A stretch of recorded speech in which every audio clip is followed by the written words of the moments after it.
Ni siquiera me miraron a los ojos. 3 asientos más allá, a lo largo de la mesa de conferencias en la que una vez nos reunimos para crisis presupuestarias y celebraciones de hitos. Lara leía un papel con el mismo tono que usarías para pedir recambios de tóner. Con efecto inmediato, quedas relevada de todas las responsabilidades operativas en Eastmere & Co. Se te enviará un paquete de transición a través del departamento legal al final del día. Parpadeé.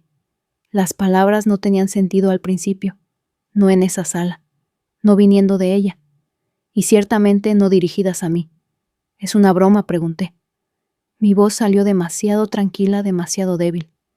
Quizá porque una parte de mí todavía creía que tenía que ser un malentendido. Lara no era solo la nueva CEO de la empresa, era mi prima, mi familia. Pero no se inmutó, ni siquiera suspiró. Simplemente deslizó la carta sobre la pulida mesa de roble como si fuera un recibo y se giró hacia la mujer que estaba a mi lado, Camille Devon. Mi mentora, mi amiga, la mujer que me enseñó a llevar la contabilidad y a engañar a un proveedor para que bajara el precio sin pestañear. Lara le entregó un segundo sobre. «La estás obligando a jubilarse anticipadamente», dije atónita. Camille no dijo nada. Sus labios se apretaron en una línea. Sus ojos, normalmente agudos y cálidos, estaban ahora vidriosos. Cansados. «Forma parte de una estructura anticuada», dijo Lara, juntando las manos pulcramente. «Esto no es una cuestión de sentimientos. Es una cuestión de evolución».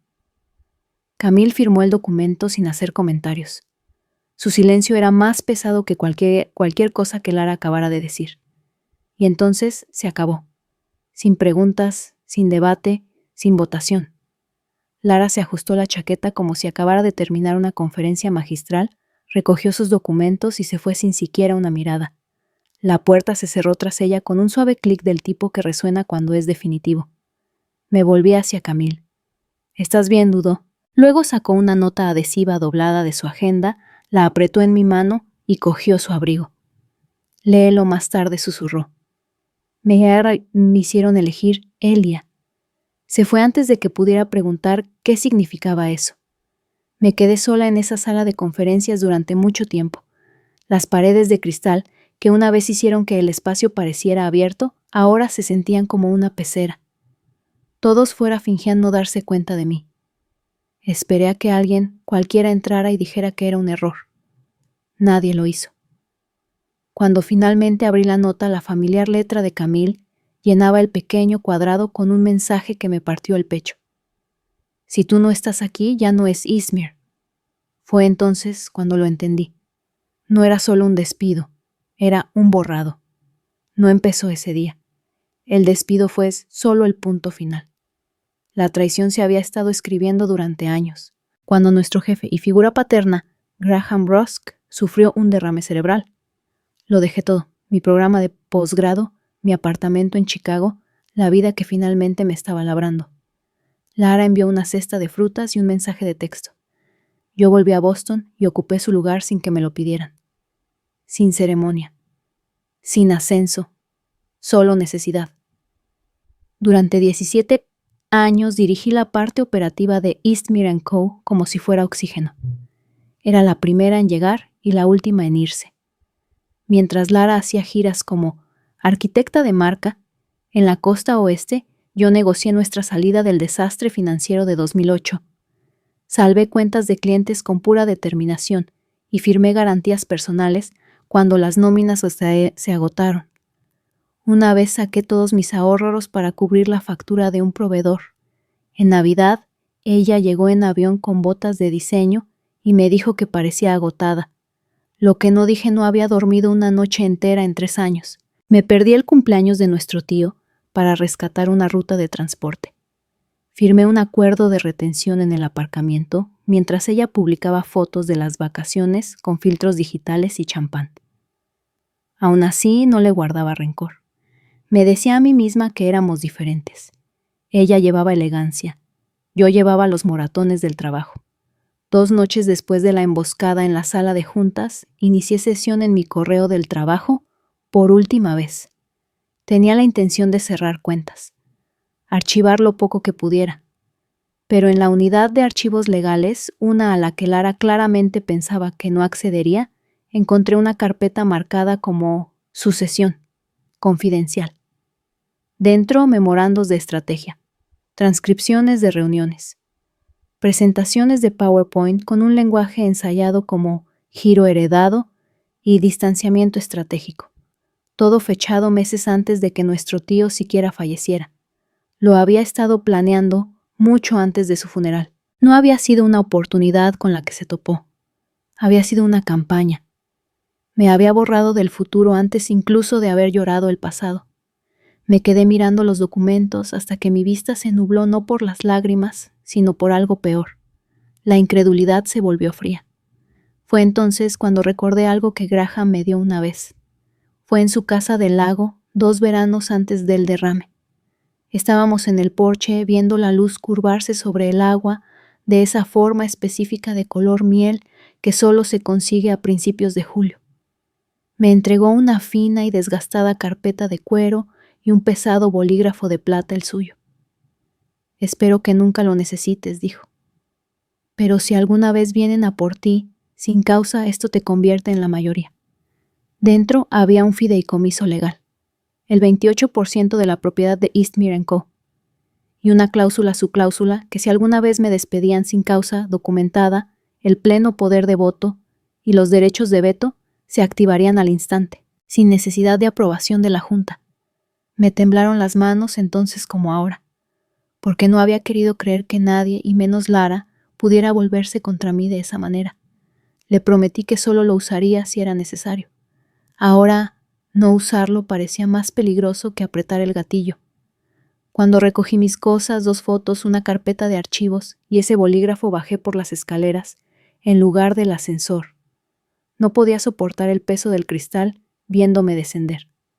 Nadie me miró a los ojos, ni los ejecutivos que formé, ni los asistentes que defendí, ni siquiera los becarios a los que solía invitar a café en los días de nieve. Todos mantuvieron la cabeza gacha. Solo una persona me encontró en la salida trasera, Camille. Me entregó una segunda nota, sin firma esta vez. No merecen tu silencio. Me senté en el aparcamiento viendo las luces del edificio parpadear mientras llegaba el turno de noche. Y por primera vez desde que sucedió no estaba triste. Estaba enfadada, pero no de forma ruidosa, no de forma volátil, simplemente precisa. Porque Lara pensó que despedirme sería el final de mi capítulo. No sabía que solo era el comienzo de mi primera página. El fideicomiso era real. La cláusula estaba activa. Las acciones eran mías. Y por primera vez en mucho tiempo no estaba salvando la visión de nadie más. Estaba defendiendo la mía. Con la ley. Con calma. Y con lo único por lo que Lara nunca me dio crédito control. A la mañana siguiente no fui a por café. Fui a la guerra, no ruidosamente, no con llamas ni furia. Simplemente cambié de dirección hacia lo único que Lara nunca anticipó, el marco legal que mi tío Graham había construido y enterrado a la vista de todos. Cláusula 17b, línea 4. En caso de despido sin documentación formal de causa, todos los derechos de accionista mayoritario asignados a Elia Wren se activarán de inmediato y sin oposición. No había tocado esa carpeta en 2 años. La guardaba sellada en una caja ignífuga debajo de un abrigo de invierno en el fondo de mi armario. Pensé que nunca la necesitaría. Pensé que la previsión de Graham era el tipo de paranoia que viene con la edad. Estaba equivocada. Me despidió sin evaluaciones de rendimiento, sin quejas de RR. HH, sin votación de la Junta, sin advertencias, solo una carta. Y al hacerlo me entregó las llaves de la casa que intentó robar. Llamé a James Lockhart, el asesor jurídico de la firma durante casi 3 décadas.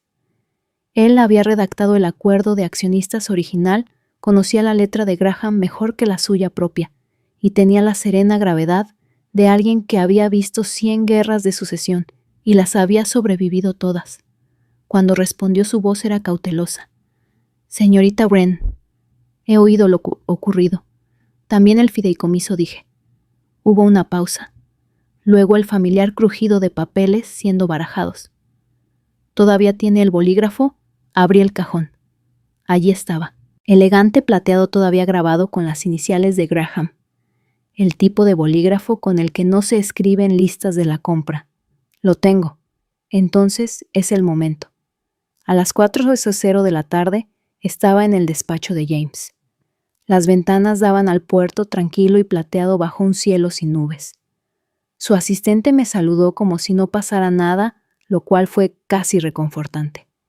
James se inclinó sobre su escritorio leyendo el fideicomiso como si fuera una escritura sagrada. No habló durante 5 minutos. Luego subrayó una frase con el pulgar y dijo: «Te dio todo lo que necesitas en el momento en que deslizó ese sobre la mesa. Sin causa, sin rastro de auditoría, sin revisión», dije en voz baja. Fue personal. Ella lo hizo corporativo. Ese es su error. Deslicé sobre la mesa una copia impresa del memorando de sucesión que había encontrado escondido en el archivo legal, el que tenía puntos detallando cómo apartarme lentamente, descentralizar la influencia, neutralizar la lealtad de la Junta, sin despedida pública. James lo escaneó apretando la mandíbula. Planeaban hacerte desaparecer, y ahora yo planeo asegurarme de ser imposible de olvidar. El siguiente paso era delicado. No notificamos a Lara. Todavía no. Según el fideicomiso de Graham, no necesitaba su bendición, ni siquiera su conocimiento. Los documentos se presentarían directamente a la Junta en la próxima sesión trimestral, fijada para el jueves por la mañana. Eso me daba 4 días. 4 días para prepararme. 4 días para reunir pruebas. 4 días para demostrar que la ambición de Lara no solo era personal, sino también imprudente, poco ética y posiblemente delictiva.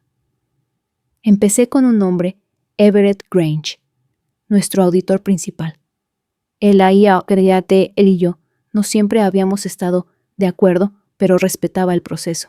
Cuando le envié un mensaje para una reunión discreta fuera de la oficina, respondió en menos de 10 minutos. Nos encontramos en una mesa de esquina en un olvidado café italiano del centro. El tipo de lugar donde nadie hacía preguntas y el pan siempre estaba caliente. «No sé qué está pasando», dijo con voz baja, «pero sé que algo va mal. Lara ha estado autorizando transferencias financieras a horas extrañas. Contratos que se mueven a proveedores pantalla». Lo señalé. Respondió no. «Pero las solicitudes dejaron de llegar a través de mi oficina. Ahora se están enrutando a través de marketing». Marketing. La única división que ella controlaba por completo. Asentí. «¿Puedes rastrearlas?». Metió la mano en su maletín y sacó una carpeta manila. Ya lo hice. Dentro un rastro de papel de acuerdos encubiertos, pagos sospechosos y contratos de proveedores rebautizados con logos desconocidos, algunos de ellos vinculados a un nombre que no había visto en años. Bryce Conley, el ex de Lara, el mismo hombre que había sido sorprendido malversando fondos de clientes en una antigua consultora y misteriosamente absuelto sin dejar rastro. «¿Es esto suficiente?», preguntó Everett. No respondí. No lo necesitaba. 2 noches después estaba en mi apartamento rodeada de silencio. Una sola lámpara encendida. El portátil abierto. Un archivo etiquetado como «Sesión de la Junta, 9 a.m». Dentro había copias del fideicomiso, los registros de movimiento de activos, los registros de audio que había recibido de un informante, alguien del círculo de Lara, que me había enviado discretamente una grabación de ella diciendo, y cito: «No estoy pidiendo la aprobación de la Junta. Estoy haciendo movimientos ahora. Para cuando se den cuenta tendré el control de toda la cartera». Lo dijo como si fuera una estrategia. Para mí era una confesión. Aún así, no sentí rabia. No lloré. Simplemente creé una nueva carpeta en mi escritorio. Reclamación. Y moví todos los archivos a ella. Luego metí el bolígrafo de Graham en mi bolso y cerré el portátil. El jueves por la mañana no entré en el edificio con un equipo o un abogado a mi lado. Vine sola. No débil. Simplemente precisa. La recepcionista parpadeó cuando me vio. «Señorita Wren, por favor, dígale a la Junta que llegaré unos minutos antes». No discutió. En el ascensor no me moví nerviosamente. Observé los números de los pisos subir. 9, 10, 11. Esta era la última planta. Pero no volvía por las vistas, volvía por los cimientos. Cuando entré en la sala de juntas, Lara ya estaba a media frase señalando una nueva y elegante diapositiva con palabras como agilidad y visión brillando detrás de ella. Hizo una pausa cuando me vio. Miembros de la junta, dije con voz uniforme. Si me permiten un momento. Se hizo un silencio. Alguien se removió en su asiento. Lara sonrió, pero la sonrisa no le llegó a los ojos. Elia, no creo que... Coloqué el acuerdo de fideicomiso sobre la mesa. El bolígrafo lo siguió. Plateado. Pesado. Inconfundible. Esto, dije, no es una petición. Es la activación de una cláusula. Se oyeron murmullos. Los dejé estar. Luego abrí la carpeta. Uno por uno pasé los documentos por la mesa. Sin teatralidad. Con la verdad. Esta junta no fue consultada sobre mi despido. No se documentó ninguna causa. No se siguió ningún procedimiento. Según el acuerdo legal firmado por Graham Rusk, ahora poseo el 28% de las acciones de control con autoridad de veto inmediata. Esperé. James Lockhart entró en la sala segundos después colocando copias compulsadas junto a las mías. Esto es legítimo, dijo simplemente. La voz de Lara se quebró por primera vez. ¿Has estado planeando esto? No, dije. Tú planeaste esto. Yo solo leí la letra pequeña. Lo que siguió no fue el caos, fue el silencio. El tipo de silencio que llega justo después de que estalle una tormenta, pero antes de que se midan los daños. Pidieron tiempo para revisar los documentos. Se lo di. Salí de la sala sin nada más que mi bolso y el bolígrafo. En el pasillo no sonreí. Todavía no, pero algo profundo en mi pecho se relajó por primera vez en semanas. No había terminado, pero había comenzado. No una reaparición, una recalibración. Y esta vez no solo estaba defendiendo mi asiento en la mesa, estaba recuperando la mesa. No entré en la sala de juntas a la mañana siguiente con sed de venganza. Entré con pruebas. 8 personas estaban sentadas alrededor de la mesa de cristal, miembros de la junta accionistas, de toda la vida el asesor jurídico principal y algunas caras nuevas que Lara había atraído a su círculo desde su ascenso. Su expresión no vaciló cuando entré, pero sus dedos se detuvieron a medio camino al deslizarse por el mando a distancia que usaba para presentar. Esa pausa fue suficiente. Tomé asiento sin preguntar. La presidenta de la junta, Margaret Lynn, una mujer cuyo rostro rara vez traicionaba emociones, nos miró a ambas. Señorita Wren, no está en el orden del día. Coloqué una delgada carpeta frente a mí y le sostuve la mirada. No estoy aquí por petición. Estoy aquí por derecho. Algunas cejas se levantaron. Lara no habló al principio, pero su sonrisa se tensó. Junta, ya hemos revisado este intento. La señorita Wren ya no forma parte del equipo ejecutivo. Esta interrupción es innecesaria y francamente disruptiva. En realidad, dije abriendo la carpeta, es correctiva. Repartí copias impresas del fideicomiso que Graham me dejó. La misma cláusula que activamos solo unos días antes. Al final resaltadas estaban las palabras que más importaban. El despido sin causa documentada activará de inmediato los derechos de accionista y la plena autoridad de veto corporativo ejecutable sin necesidad de ratificación por parte de la Junta. Margaret escaneó la página. Su dedo se posó en la firma de Graham, más pesada que la mía, pero inconfundible. Levantó la vista. ¿Es esto auténtico, señor Lockhart, James Lockhart? Sentado a 2 sillas del final, no dudó. Lo es. Registrado y notariado de acuerdo con la ley de sociedades. A partir de esta mañana, la señorita Wren posee el 28% de las acciones de control y todos los derechos de voto que ello conlleva. Silencio. No de sorpresa, sino de cálculo. El tipo de silencio que se propaga cuando el poder cambia y nadie quiere ser el primero en admitir que siente moverse el suelo. La voz de Lara bajó una octava. No convirtamos esto en un espectáculo. Ya lo es, dije con calma. Y ojalá fuera el final. Coloqué un segundo archivo sobre la mesa. Esto, dije, es una grabación. Me la enviaron de forma anónima. Verifiqué el audio yo misma. Con un toque en mi teléfono, la voz de Lara se derramó en la sala. Si la firma de Conley cubre la nueva marca de West Point y la migración digital, autorizaré el cambio de contrato. Sin votación de la Junta. Lo presentaré como una iniciativa de sostenibilidad. ¿No es arriesgado? No si nadie se entera hasta que sea demasiado tarde. Para entonces tendremos todo en su sitio. Detuve la grabación antes de que el silencio se volviera sofocante.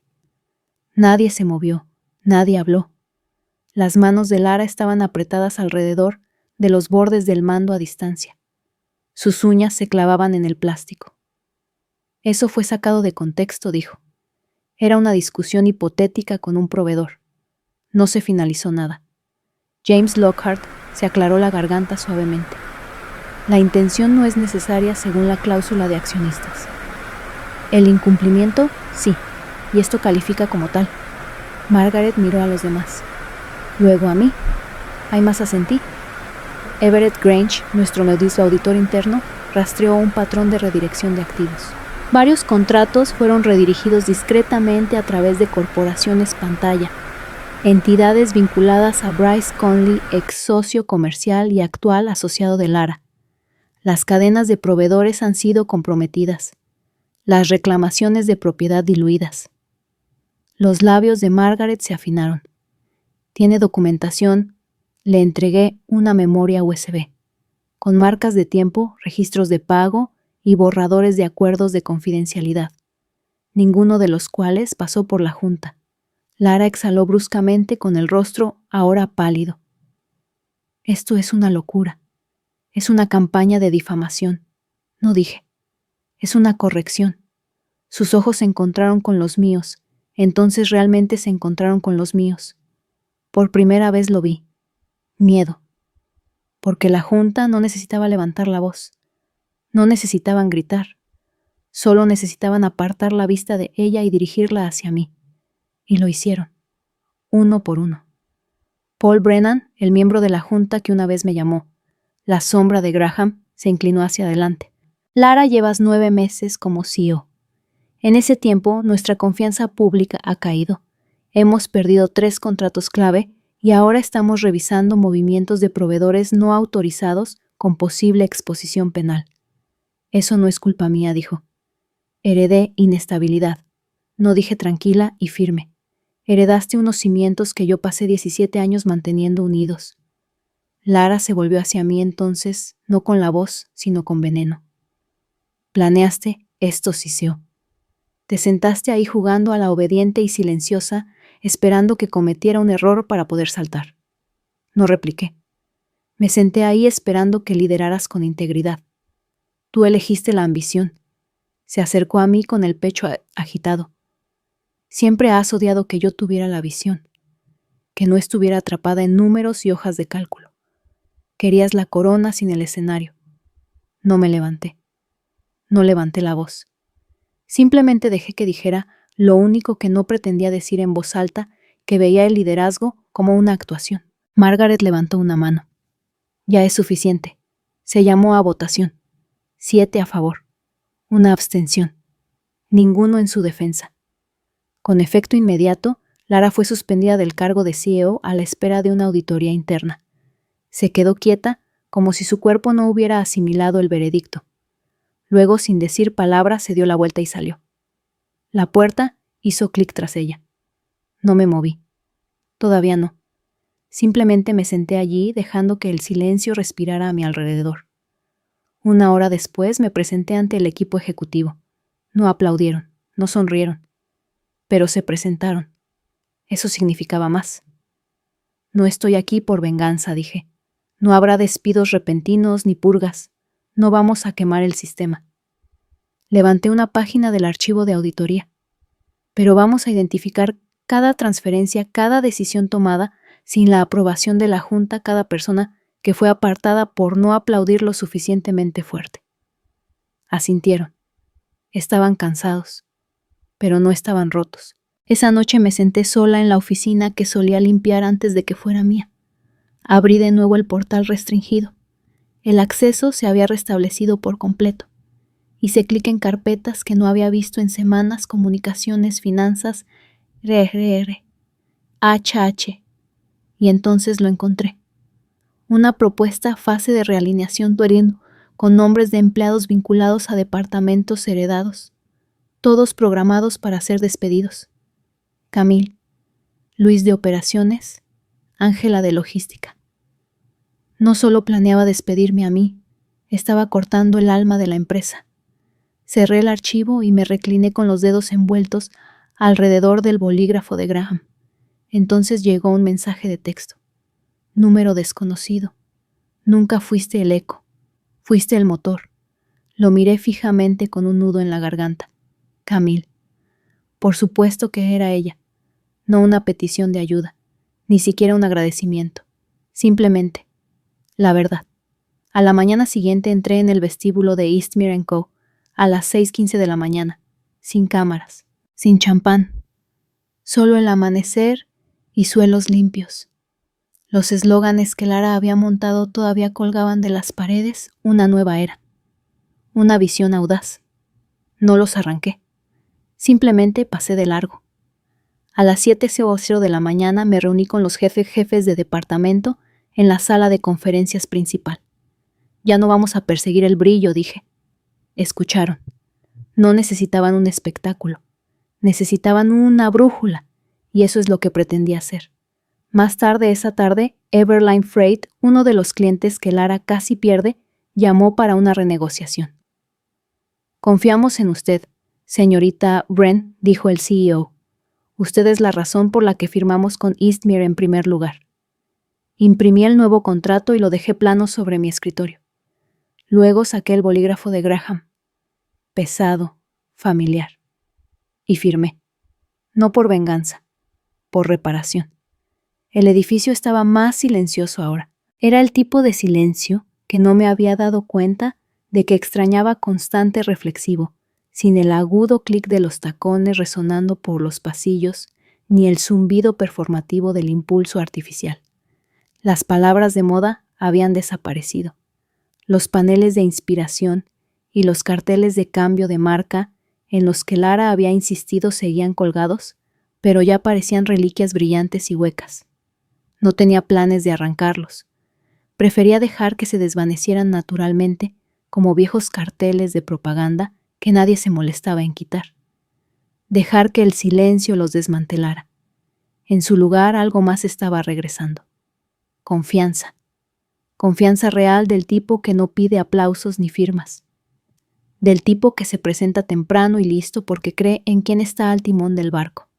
3 días después de la votación de la Junta, noté que la gente se quedaba después de las reuniones de nuevo, no para impresionar, no para pavonearse, sino para hacer preguntas.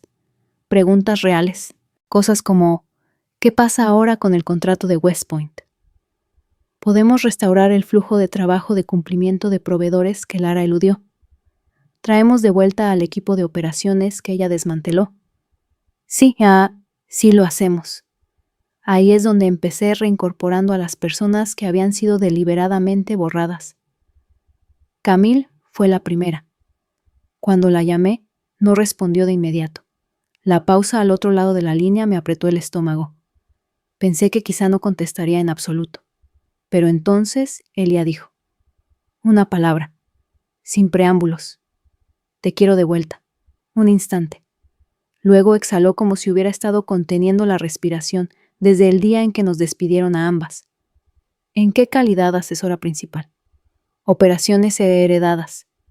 ¿Por qué? Porque esta empresa necesita recuperar su columna vertebral. Se quedó en silencio tanto tiempo que pensé que la llamada se había cortado. Luego, ¿cuándo empiezo? En 48 horas había reincorporado a 3 jefes de departamento, más que Lara había apartado personas con décadas de memoria institucional y ni una sola línea de autopromoción a sus nombres. Ya no perseguíamos la innovación por el bien de los titulares.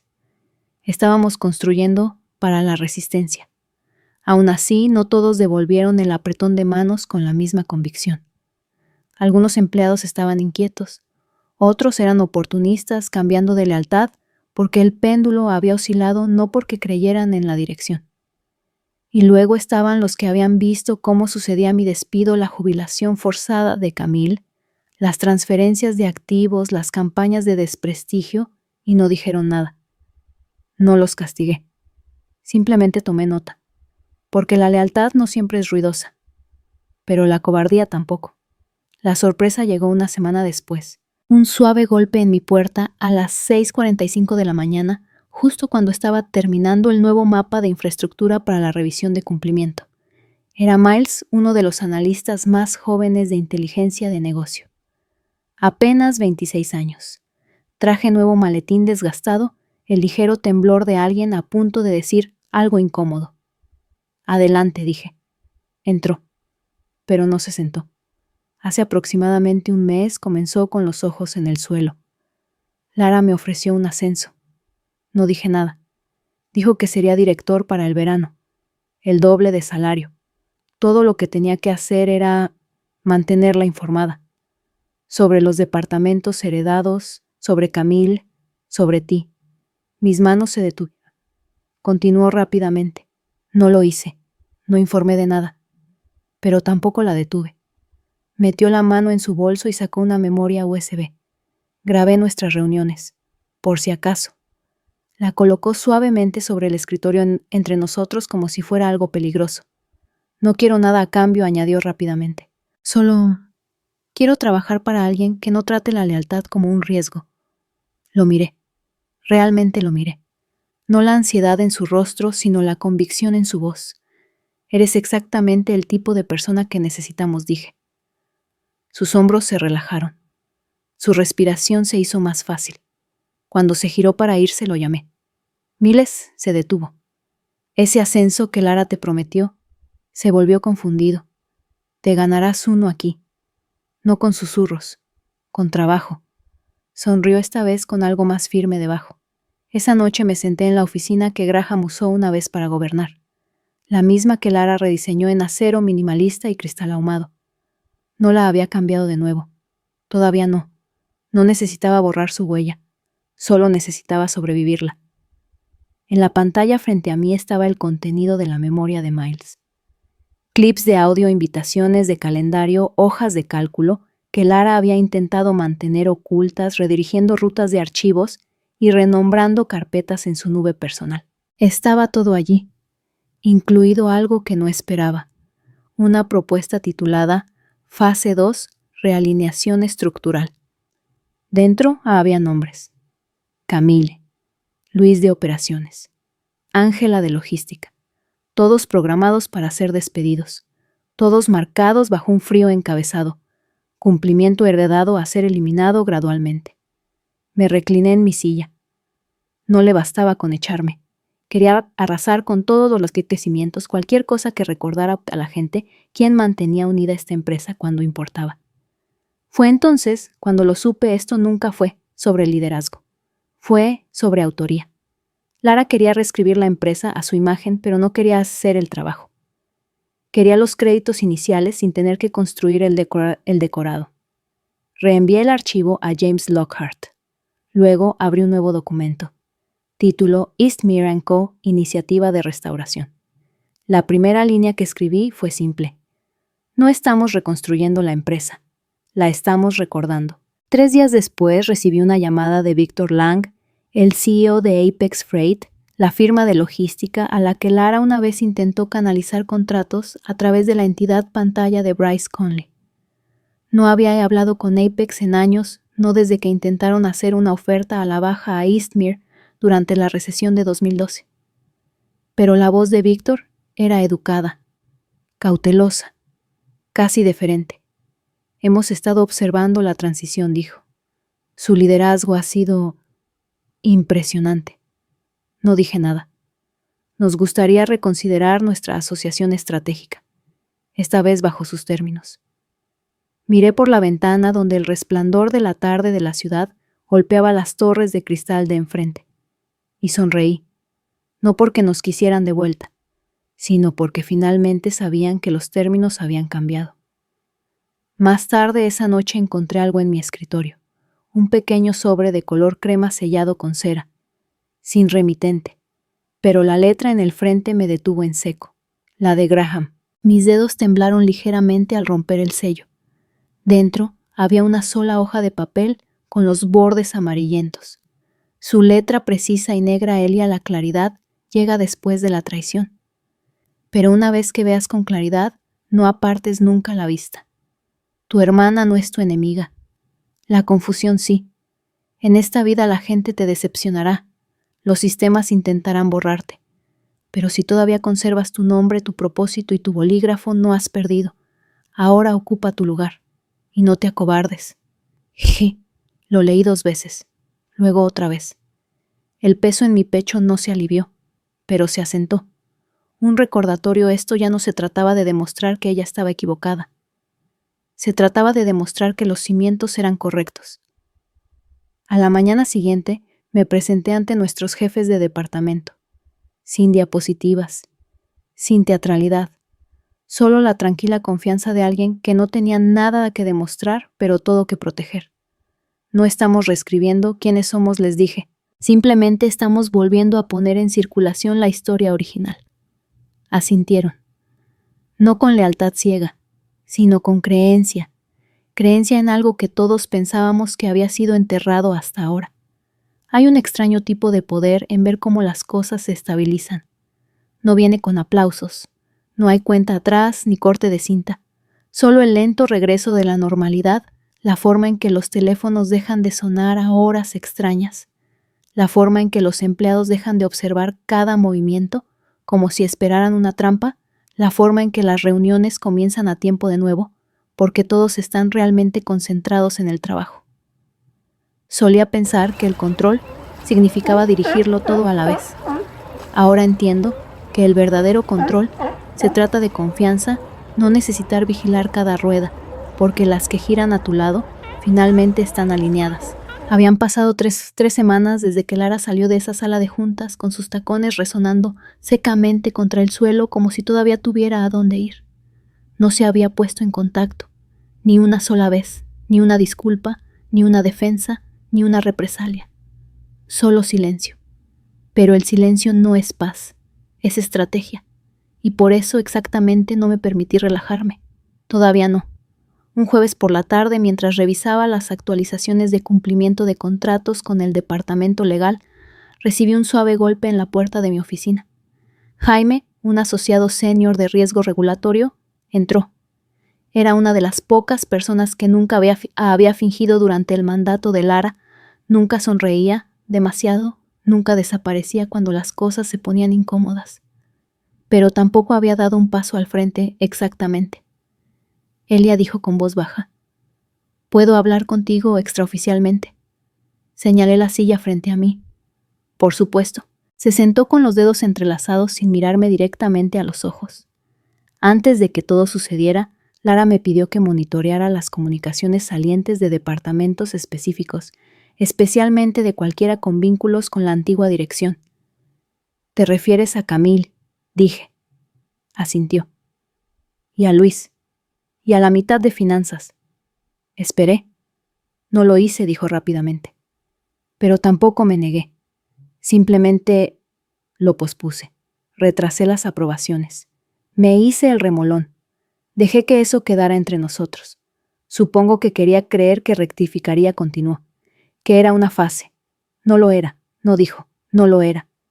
Metió la mano en su bolso y me entregó una memoria USB. Estas son sus directivas.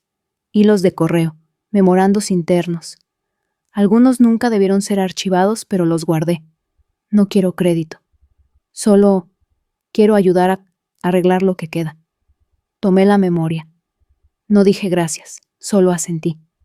Una parte de mí todavía sentía dolor por cuántos se mantuvieron en silencio hasta ahora, pero otra parte, la formada por años de horas ingratas y lealtad no recompensada, lo entendió. El miedo hace cosas extrañas a la gente. Los encoge, los silencia, pero a veces, si se les da el espacio, también puede enseñarles algo. La semana siguiente reincorporé a 3 gerentes de nivel medio que habían sido discretamente degradados bajo la administración de Lara, sin grandes anuncios. Solo acceso restaurado, responsabilidades aclaradas, cargos remitidos. Cuando Luis vio la actualización en su bandeja de entrada, vino a mi oficina con los ojos enrojecidos y una nota en la mano. Camille, me dijo, una vez dijo que los mejores líderes no son aquellos a los que la gente aclama, son aquellos a los que la gente se siente segura siguiendo. Dejó la nota sin decir otra palabra. Dentro escrito con su letra pulcra, algunos de nosotros no hablamos, pero nunca dejamos de observar. No solo lideraste, sobreviviste, y eso importa más que nada. La guardé en el cajón con la carta de Graham, prueba de algo que no me había dado cuenta de que estaba construyendo un nuevo tipo de legado, uno no hecho de titulares sino de memoria. A final de mes estábamos operando al 87% de productividad. 2 cuentas clave regresaron voluntariamente.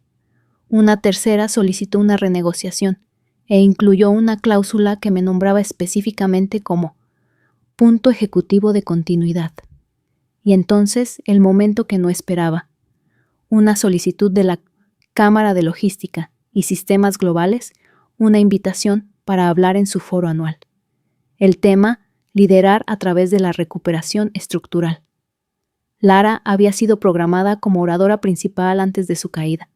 Ahora me querían a mí, no por una campaña de relaciones públicas, sino por reputación, porque la gente estaba prestando atención, porque de alguna manera el trabajo silencioso se había convertido en la señal más fuerte de todas. Aún así, no todos habían pasado página, y no todos estaban contentos de que mi liderazgo fuera el último capítulo. Una noche, mientras revisaba una auditoría trimestral, recibí un correo electrónico de nuestro equipo legal. Asunto: solicitud de arbitraje. Xianwara Lara Re Duval. Mi cursor se detuvo un largo momento. Abrí el archivo. Lara impugnaba la legitimidad de su destitución. Sus motivos: ambigüedad en la interpretación de la cláusula y activación injusta de las disposiciones del fideicomiso. Era débil, no se sostendría, pero confirmaba lo que había sospechado, no se había ido, solo se estaba reposicionando. Siempre había subestimado el juego a largo plazo, jugaba para el aplauso. Yo jugaba para la infraestructura, presionaba por el crédito, yo enterraba la verdad en sistemas que no podían deshacerse. Reenvié el archivo a James Lockhart con un simple mensaje: proceda, sin emoción. Sin comentarios, solo el proceso. Esa noche no perdí el sueño, porque los cimientos que ella intentó cortar ahora tenían redundancia incorporada en su núcleo. Podía intentar sacudirlos, pero nunca podría derrumbarlos. El momento real llegó en silencio, el que lo resolvió todo no como una victoria, sino como un tranquilo regreso a la verdad. Llegó una carta a mi escritorio, no digital, no de un abogado, enviada por correo, en un sobre, escrita a mano, sin nombre en el remitente, pero reconocí la letra de inmediato. Era la de Camille. Dentro había una foto, una que no había visto en años. Una instantánea del suelo del almacén allá por 2010, el día que celebramos nuestro primer trimestre de recuperación total después de la recesión. Llevaba un chaleco de seguridad del pelo recogido, un portapapeles en la mano. Camille estaba a mi lado, riendo, sosteniendo un pastel que decía: aún aquí. En el reverso, con su letra redondeada: la mejor venganza no es una victoria. Es ser la que se quedó, la que resistió, la que nunca vieron venir, hasta que fuiste la única que quedaba. Me quedé mirando la foto durante mucho tiempo, no porque me pusiera nostálgica, sino porque me recordó algo que había olvidado. No reconstruí esta empresa para demostrarles que estaban equivocados. La reconstruí para proteger las partes que nunca entendieron que valía la pena salvar. Y ahora no solo estábamos sobreviviendo, estábamos volviendo a ser un todo. Hay un punto en cada tormenta donde el viento amaina, no porque el daño haya terminado, sino porque la tormenta sabe que ya ha ganado. Así se sentía el silencio sentada frente a nuestro asesor legal en una estrecha y soleada sala de conferencias, con la carpeta del arbitraje entre nosotros gruesa de escritos, transcripciones y páginas resaltadas con precisa tinta azul. La demanda de Lara no se sostendrá, dijo James Lockhart, volviendo a la cláusula. El fideicomiso fue específico. Fuiste despedida sin causa, sin rastro de papel, sin evaluación de rendimiento. Nada que debatir. Yo sabía todo eso. Aún así esperé. James levantó la vista leyendo mi silencio como solo puede hacerlo alguien que ha servido a tu familia durante 3 generaciones. Está tratando de recuperar la percepción Elia, no la empresa. Ahí estaba. La verdad bajo la demanda.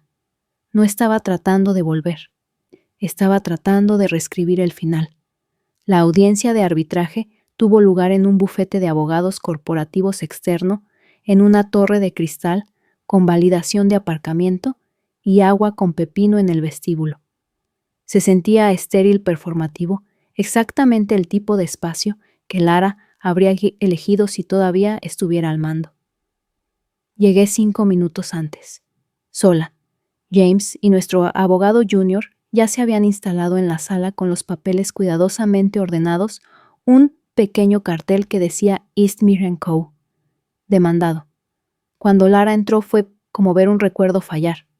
Misma postura, mismo estilo de chaqueta, pero algo en su expresión estaba mal tensa entre el cálculo y la desesperación. Me asintió una vez, casi imperceptiblemente. No le devolví el gesto. Ahora no era una rival, era un caso. El panel escuchó las declaraciones iniciales con la paciencia educada y endurecida de quienes han visto todas las posibles permutaciones de implosiones de empresas familiares. Dejaron que Lara hablara más de lo que debía, pero no con empatía, sino con curiosidad, como si fuera una especie rara, que nadie esperaba que volviera a surgir. Alegó ambigüedad procesal. Citó: inestabilidad emocional, causada por el fallecimiento de su padre, pintando su decisión de despedirme como un error precipitado, bien intencionado, mal sincronizado. Se refirió a nuestra junta como influenciada y a nuestra votación como emocionalmente sesgada. Luego dijo la frase que selló su destino: nunca tuve la intención de dañar la empresa. Mi objetivo era la modernización estratégica. El liderazgo de Elia, aunque estable, refleja un modelo anticuado. James esperó solo un instante antes de responder. No levantó la voz. Ni siquiera cambió de tono. Simplemente deslizó hacia adelante 3 documentos, el informe de rendimiento financiero, desde la partida de Lara, que mostraba una mejora constante. El contrato de renovación de Everline, que me nombraba como factor decisivo. Y un informe forense digital de transferencias no autorizadas, rastreadas hasta empresas pantalla. El último hizo que Lara se removiera en su silla. No necesitábamos teatralidad. Teníamos marcas de tiempo. El arbitraje concluyó en 3 sesiones. El panel falló por unanimidad. La cláusula del fideicomiso se había activado legalmente. La votación de la Junta se había realizado correctamente. No era posible ninguna reincorporación. No hubo declaración final ni disculpa, solo un despido. Salí de ese edificio no triunfante, no regodeándome, solo intacta. Y eso fue suficiente, porque algunas victorias no rugen, se asientan, como el polvo cuando el andamio finalmente cae. Una semana después, Eastmere publicó su paquete de prensa del segundo trimestre, sin titulares dramáticos, solo hechos. Recuperación de ingresos 18%, retención de clientes 92%, transición de liderazgo completa, estabilidad restaurada. Mi foto fue colocada junto al resumen ejecutivo sutil en escala de grises sin efecto de foco. Y por primera vez en 17 años no me sentí como un reemplazo temporal.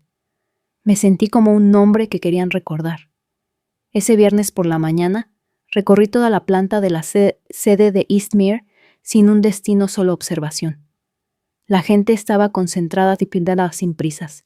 No había más reuniones fantasma, ni más miradas ansiosas hacia el pasillo de la dirección. En el área de operaciones, alguien había escrito: el legado se gana, en la pizarra subrayado 2 veces. No pregunté quién lo escribió. No lo necesitaba. Regresé a mi oficina justo antes de las 9:00 de la mañana para encontrar una carta en mi escritorio. Sin sobre. Solo un trozo de papel grueso doblado escrito a mano. Era de Luis. Llevo 27 años trabajando aquí. He visto a 3 directores generales. Tú eres la primera que me ha hecho sentir que la empresa y yo podíamos envejecer juntos. Debajo una pequeña nota adhesiva con la letra de otra persona sin firma. Solo, no supo qué hacer con tu silencio. Por eso le asustaba. Guardé ambas en el cajón. Con las demás la carta de Graham, la foto de Camille, la nota anterior de Luis. Artefactos de claridad.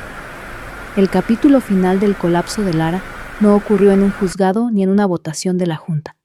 Sucedió 3 días después, en un panel de la industria donde se suponía que debía aparecer como oradora invitada. Nunca apareció. En su lugar, la organización emitió una discreta declaración. Debido a cambios recientes en su situación profesional, la señora Duval ya no participará. Más tarde, alguien me reenvió un artículo de opinión, ahora eliminado, que ella había intentado publicar anónimamente, criticando la cultura arraigada de Eastmere y su fetichización del legado. No tuvo repercusión, porque cuando un sistema demuestra que puede resistir el sabotaje, la gente deja de escuchar al saboteador. Eso es lo que tiene el legado si intentas derribarlo sin entender cómo se construyó. Solo revelas tu propio vacío. En el siguiente retiro ejecutivo, no di un discurso principal. Dirigí una sesión de trabajo. Mapeamos cada valor fundamental que pensábamos que se había olvidado y luego aplicamos ingeniería inversa a las políticas para honrarlos. La gente escribía en silencio. Algunos lloraron. Nadie pidió aplausos. Esa noche, sentada junto a la hoguera del hotel, una de las líderes de equipo más jóvenes, Nina vino y se sentó a mi lado. No dijo mucho. Solo. Solía pensar que la fuerza era el ruido, pero me hiciste darme cuenta que es la estructura. Es no acobardarse cuando todo en ti quiere gritar. Asentí, porque sabía exactamente a qué se refería. De vuelta en la sede, entré en la sala de estrategia, la misma sala que Lara una vez usó para planear mi destitución. Alguien había reemplazado la pared de eslóganes brillantes. En su lugar, una sola frase enmarcada. La claridad es silenciosa. No pregunté quién lo ordenó. Simplemente me quedé allí dejando que la quietud se asentara. No porque finalmente hubiera ganado, sino porque finalmente había dejado de necesitarlo. 1 año exacto. Eso es lo que tardó. 12 meses desde la traición en la sala de juntas. Desde la carta, desde que el bolígrafo que Graham me dio reclamó más que un simple título, reclamó un derecho de nacimiento que intentaron borrar. Llegué antes del amanecer como siempre. El guardia de seguridad Darren asintió sin hablar mientras pasaba por las puertas de cristal de Eastmere & Co., solo que ya no ponía eso. Las letras grabadas en el exterior ahora decían Eastmere Global Systems, más elegante, más nítido. Los huesos eran los mismos. Pero el alma, eso había cambiado. Me detuve justo dentro del vestíbulo. La luz temprana se derramaba sobre el mármol y el acero cepillado proyectando largas sombras. Por un momento me quedé quieta escuchando no el ruido sino la ausencia. No había tensión en el aire. No había vacilación en los pasos detrás de los escritorios. No había miedo, solo movimiento, solo propósito. Subí sola en el ascensor. 10ª planta. La nueva ala de operaciones. La expansión final había terminado hacía 2 semanas por debajo del presupuesto, dentro del plazo y con 0 bajas de personal. Cuando las puertas se abrieron, el pasillo me recibió con una suave luz blanca y el aroma limpio de suelo nuevo y pintura fresca. Los equipos ya estaban reunidos en los espacios de colaboración, reuniones matutinas, paneles de control, zumbando voces bajas y comprometidas. Y al final del pasillo, mi oficina. La nueva, construida desde cero, sin ocupante anterior, sin plano heredado. En la puerta de cristal, grabado en letra plateada Elia Wren, arquitecta, jefe presidenta. Me quedé allí un momento con la palma apoyada en el pomo, no para saborear las vistas, sino para sentir todo su peso. No fue una reaparición, no fue supervivencia, fue un diseño. Mío. Dentro del espacio era minimalista, estanterías, una única mesa larga, ventanales de suelo a techo con vistas a la ciudad, y en el escritorio 3 cosas. Una copia encuadernada del plan de restauración que lanzamos 9 meses antes. Una nota de Camille con su inconfundible letra. Algunos líderes se adueñan de la sala, otros la construyen.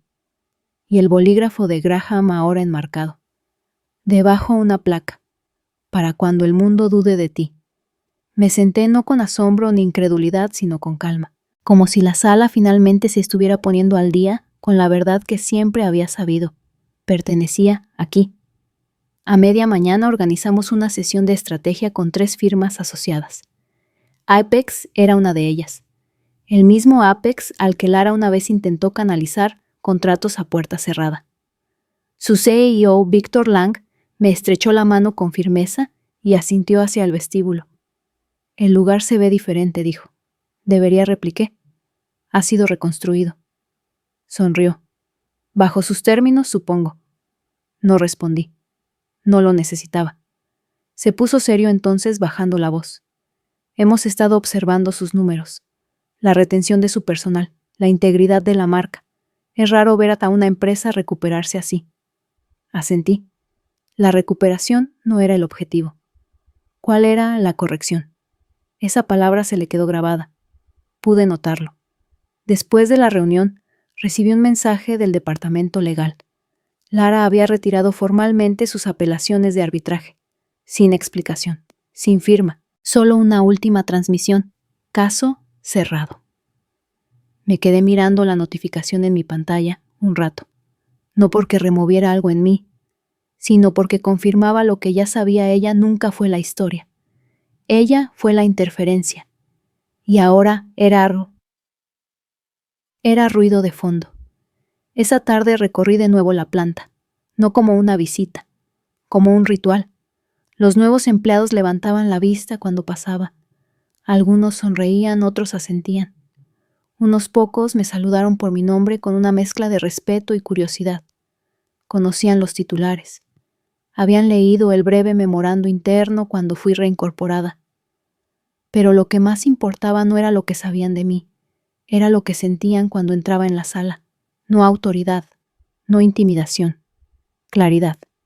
Ese es el tipo de poder que no se anuncia a sí mismo, se construye en los cimientos. Cerca del final del pasillo pasé por el centro de recursos para empleados. Alguien había actualizado la pared de exhibición, fotos de hitos importantes, lanzamientos de proyectos, alcance comunitario. Un marco me llamó la atención, blanco y negro, espontáneo. Era yo, a media frase señalando una pizarra en medio de una sesión de planificación, el pelo ligeramente alborotado, la mandíbula firme, debajo un pequeño pie de foto.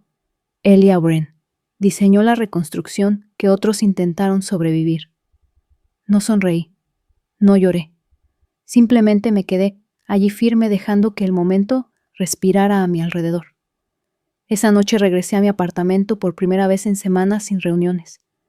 Las luces de la ciudad parpadeaban contra las ventanas como un aplauso silencioso. En la encimera la tetera dejó escapar un suave silbido. Manzanilla, sin azúcar. El ritual nunca cambió. Me moví por la quietud con manos expertas. Y cuando el té se había infusionado, abrí mi portátil personal. En una carpeta etiquetada como archivo seco, estaban las grabaciones, documentos y notas que había guardado durante todo el proceso. No para represalias, no para chantaje, para la memoria, para el registro. Creé un nuevo archivo, notas de legado, volumen PIB, el arte de la autoridad silenciosa. No escribí mucho, solo unas pocas líneas. No tienes que ser ruidoso para ser poderoso. No tienes que ser visto para ser permanente. Y a veces la mejor venganza es simplemente ser el último arquitecto en pie. Guardé el archivo, cerré el portátil y tomé un lento sorbo de té. Afuera el mundo seguía girando. Dentro yo estaba sentada en el centro de una empresa que había salvado un nombre que intentaron borrar y una visión que había reconstruido línea por línea, capa por capa, sin necesidad de gritar. Lo más peligroso que puedes hacerle a una persona que ha construido algo con sus manos, su tiempo y su alma, es asumir que se quedará en silencio cuando intentes borrarla. no porque vaya a gritar, sino porque no lo hará, esperará, observará, y luego cuando sea el momento adecuado reclamará lo que era suyo. No con furia, sino con precisión. Esa fue mi historia. No me despidieron con pruebas, me despidieron con facilidad, con indiferencia, como si fuera una reliquia, una nota a pie de página en la historia de origen de otra persona. Pensaron que si me quitaban el cargo me revocaban el acceso y me dejaban fuera de la narrativa desaparecería. Lo que nunca entendieron fue esto: yo no era solo parte del sistema, yo era el sistema. Cada plan de contingencia, cada protocolo silencioso, cada cimiento sobre el que se apoyaban, yo lo había puesto reforzado y defendido. Línea por línea, decisión por decisión, durante años. Había construido una máquina que no solo funcionaba con código, funcionaba con claridad, y la claridad no entra en pánico cuando la sacan de la sala. Espera, y cuando regresa no exige crédito, simplemente reanuda la propiedad. Esto no trata solo de traición corporativa. Trata de cualquiera que alguna vez haya sido despedido después de no mostrar más que lealtad. Trata de los profesionales silenciosos que evitaron que las cosas se rompieran mientras otros se llevaban el mérito. Trata de los planificadores, los protectores, los que nunca necesitaron un foco hasta que alguien intentó apagarlo por completo. No tienes que ser ruidoso para ser poderoso. No tienes que enfurecerte para reclamar lo que es tuyo. Y cuando finalmente se den cuenta de que cometieron un error, cuando el sistema que intentaron comandar se colapse porque eliminaron a la única persona que realmente lo entendía, no necesitarás decir una palabra, porque la verdad estaba incorporada en el diseño desde el principio. Si esta historia resonó contigo, si alguna vez te han subestimado, borrado o apartado a alguien que no vio tu valor, no estás solo, y no necesitas gritar para ser recordado. Solo necesitas seguir construyendo en silencio implacablemente con el tipo de disciplina que nunca verán venir, porque un día levantarán la vista y se darán cuenta de que tú eras el plano todo el tiempo. Para más historias poderosas y realistas de resiliencia, liderazgo y venganza silenciosa, suscríbete al canal. Activa la campana para no perderte ningún nuevo episodio. Y cuéntanos en los comentarios, ¿alguna vez has tenido que reclamar algo que intentaron quitarte? Aquí es donde los borrados se reescriben a sí mismos, una línea a la vez.